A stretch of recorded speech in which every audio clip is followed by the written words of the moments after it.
When you can pack a room like this, when you're competing against not Elizabeth Warren, but the Red Sox and the Bruins at home, that's dedication.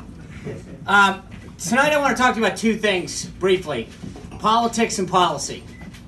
Last year, we elected a new president who had a fairly robust agenda to shake up Washington and get things done for the American people.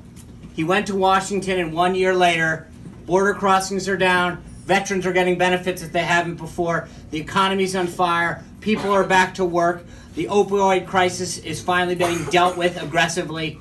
On issue after issue, the president is fighting for the American people and getting it done. But particularly in the United States Senate, we don't have the votes to see that agenda get through.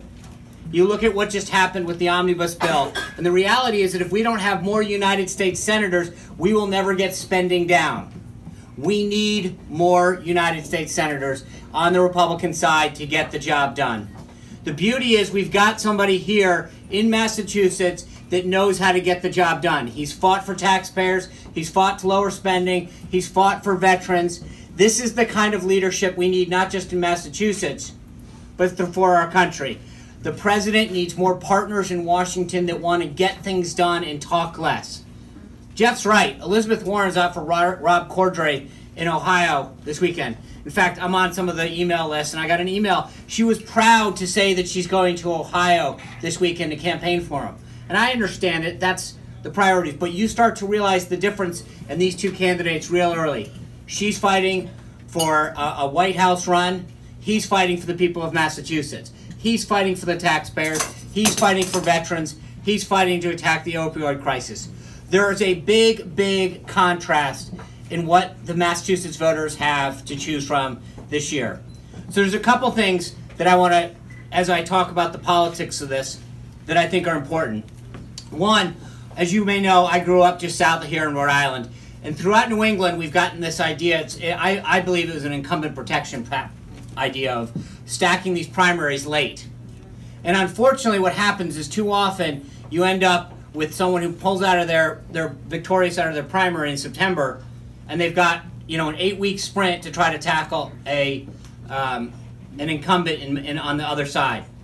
But it's been done before, and what I think everyone in Massachusetts needs to pledge on the Republican and Independent side is that when there's a nominee, and we've got a convention coming up, and I think the sooner rather than later we rally behind somebody to take on Elizabeth Warren, the better. We're going to beat her because if we can get the grassroots together, get them unified, get them out, and get the funds necessary to defeat her. So we have an opportunity coming up with this convention. I think the delegates should go. They should have their voice. And whoever wins, this Republican team in Massachusetts needs to get behind him. I think Jeff's that candidate.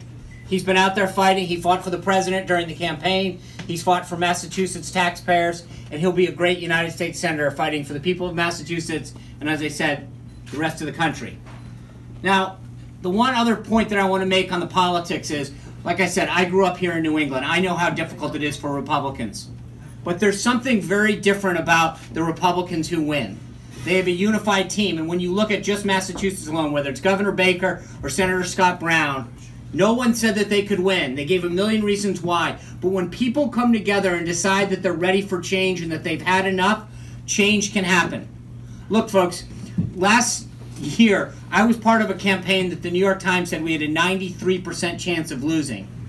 And I think they were desperate to find out why that other 7% wasn't with them. But the reality is that in state after state, Michigan, Pennsylvania, Iowa, North Carolina, we were told you can't win these states, the numbers aren't there. The president didn't go up on air with massive amounts of advertising, 2,000, 3,000 points of broadcast television. He won it on the ground, voter by voter, with a message of change, saying that he was going to bring change to Washington and fight for the issues that matter to this country. And he did it.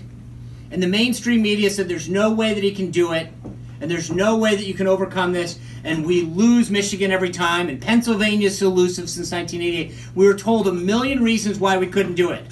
But the one thing that they couldn't tell us was that people actually get to decide.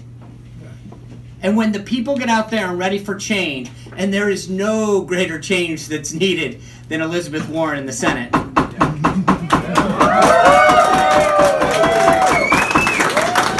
You know, I I mentioned that policy for a second and the issues that the president's been fighting for. But just think of this. That one vote that came down to one vote to repeal and replace Obamacare would not have been a failed vote if we had Elizabeth Warren out and Geoff Diehl in. Those are the kind of things that one vote can do.